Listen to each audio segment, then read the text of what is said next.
I'm estimating 87% for the S&P 500 and maybe slightly higher for the Nasdaq. So this is not something to sit through and just rebalance, as financial advisors say. As welcome back to Invest with Peter. So today I'm going to be looking at top analysts, what they think, what they view about what is going to happen in the market this year, 2022. We all know it's going to be one downtrend of a market this year, but we don't care what happens.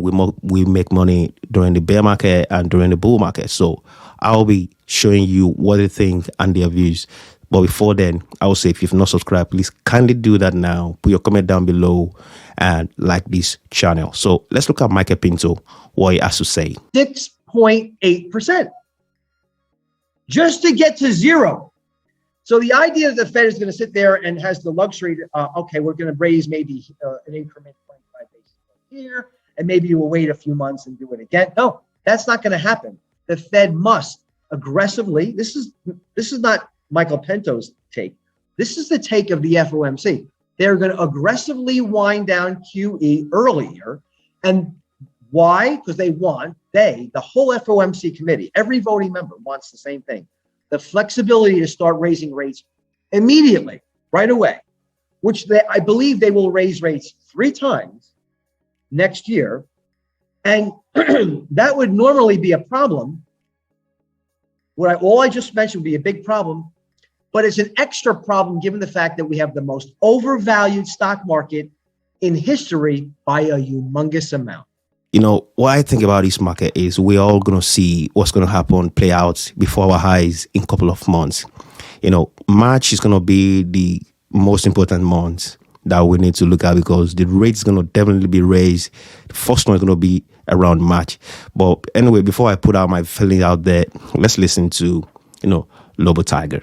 In the world, if government responses to high inflation actually do create a recession, which is the traditional cure for high inflation, I just don't see any of today's governments or the populations being willing and able to take that pain. So I think the governments come rushing back to the rescue.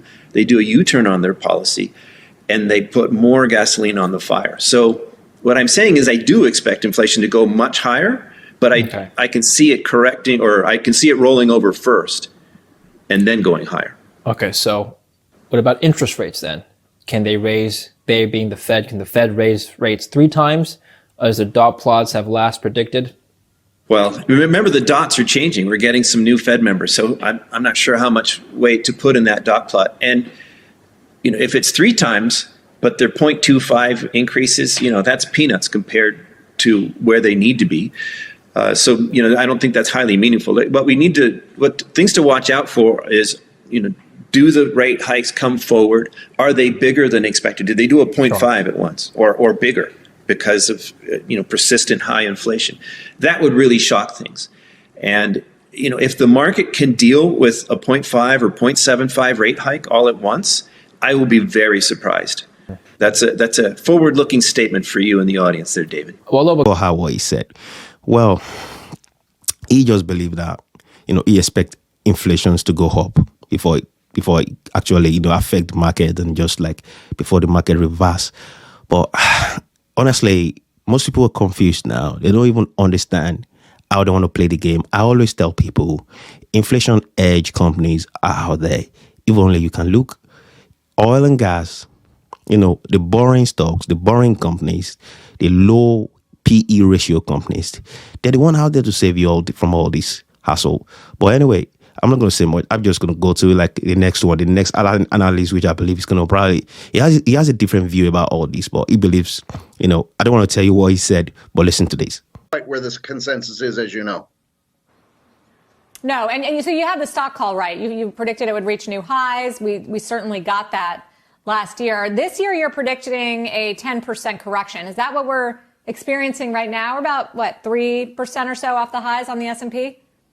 Good question. This is still a seasonally strong period, as you all mentioned earlier. So not sure if that's what we're in now, but I think we'll get one. Most years we get a 10% pullback, just we haven't had one for a couple of years, and so it seems sort of out of character. Our guess is this is going to be a bumpy, volatile, trendless, frustrating sort of year. Our theme, as you probably saw, is there's a tug of war between earnings tailwinds and valuation headwinds. And of course, this past week we've seen the valuation headwinds create a lot of havoc in the market. We hope now, as fourth quarter earnings are right in front of us, that we see some of those earnings tailwinds so we can rally back on up. Finally, we have Harry Dent. This guy has always been calling for market crash, since the 80s, right? He's always emphasizing when there's going to be a market crash. But, well, it's been maybe out of 10, he's been right 2 times. But this guy is always emphasizing that if you love yourself, stay out of the market in 2022.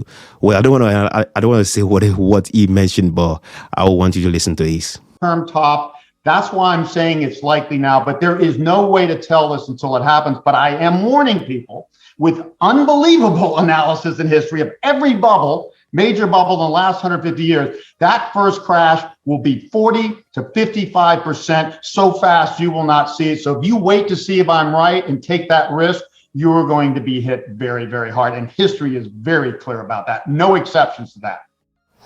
Okay, but Harry, if people had listened to you in April of last year, and again, I commend you. I commend you. You're right. But if you don't listen to me now, you're taking the biggest risk of your life. Now you can make your own judgment. I have no problem with that.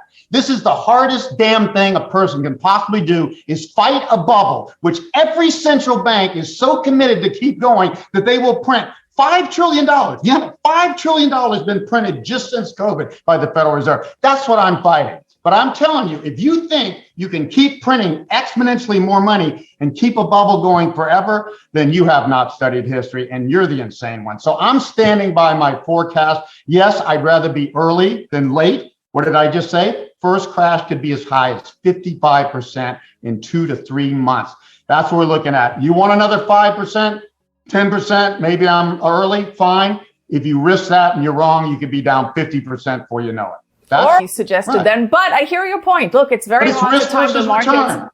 You got to weigh the risk versus the returns here. Every time this market goes up another 5 or 10%, the downside gets higher and the risk of the bubble bursting gets higher. But you're right. There is no way when a bubble is being orchestrated. It's one thing when it's a natural bubble, okay? When it's being orchestrated by central banks and they're fighting it, there's no way to predict it exactly. But you got to know the risk. Well, to your point, because I've heard what he said. So they've all said their mind. But my own view about what's going on in the market now is the Fed keeps still printing this money. They put in $120 billion dollar worth of bond every single month out there, though they've promised to stop it. But looking at what's going to happen, looking at what we are looking at the moment, facing us like this, it's not really going to be an easy ride. So these 4 analysts have all said their mind. They've all said 20%, 30%, 55%, 10%. But, direction of the market now is telling us that we need to prepare for what is coming, what is ahead of us, what is really going to happen this year. Fed is going to raise the rate 3 or 4 times. Goldman Sachs believe Fed is going to raise the rate 4 times. 1 in March, 1 in June, 1 in September, and last one, December 2022. Then we move on to 2023, where they promise to raise another 3 times, then 2024, 2 times, right?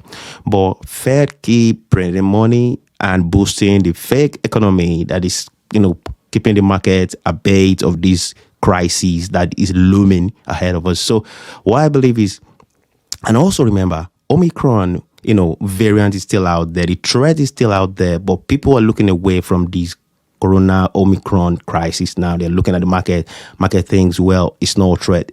It's still a big threat. The other day, French discovered another variant called Delta Cron, though they're still analyzing it, but that is not really the case now. But people are looking outside the Omicron case that is still going about killing people and just, destroying, countries and communities like that. But this is the direction that the market is telling us. And also the market has not priced in, what is really happening.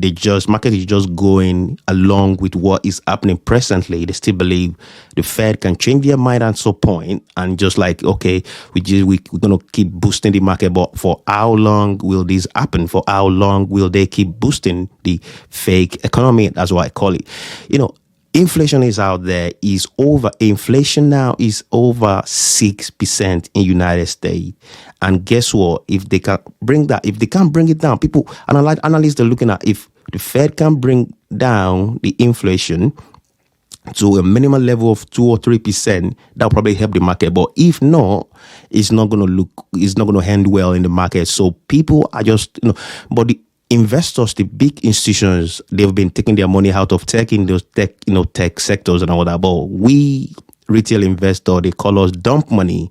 People are still keeping their money in all these tech stocks. And when the big crash actually happened, they're going to get their money shredded away before their eyes like that. So the smart money are taking their money out, while the dump money are dollar cost averaging into this market. Because I tell people that watch me and the people I know around me, I'm telling them that take your money out of the market now, take your profit, put it aside, because if we're going to get rate raised 4 times, then that's a buying opportunity for you in each quarter, Q1, Q2, Q3, Q4. So that's a place for you to buy the dip. Buying the dip now it's not going to help you, because you don't know how long the dip will keep dipping. So looking at all these they've said, I highlighted the whole thing down, and it's not really what's young investors are looking at, but he is what he is. Even Bob Dole say we've not had proper market crash in a couple of years, apart from the 2020 March coronavirus that came. Apart from that, we've not really had. The market has been up there, like just up there like that. So we need a redress, with this thing. And Fed actually they're looking hawkish now. That's what they call them now. Being hawkish, that means they are just like they're dread now to aggressively hike the rates and let everybody just see what's going to happen. But because I believe at some point the market at the moment now, Nasdaq is probably down 4% or 5%, S&P probably 2% and all that. But what I'm looking at here is just like proper, at least minimum of 20% downside in 2022. Then if you want to do whatever they want to do, just stay safe in the sectors that inflation hedge, we say banking, Goldman Sachs, Bank of America and all that stuff, JP Morgan, energy sectors, oil and gas. Those are the safe haven for you. And if you want to look at that, just do your due diligence, do your research and check this, because once Jerome Powell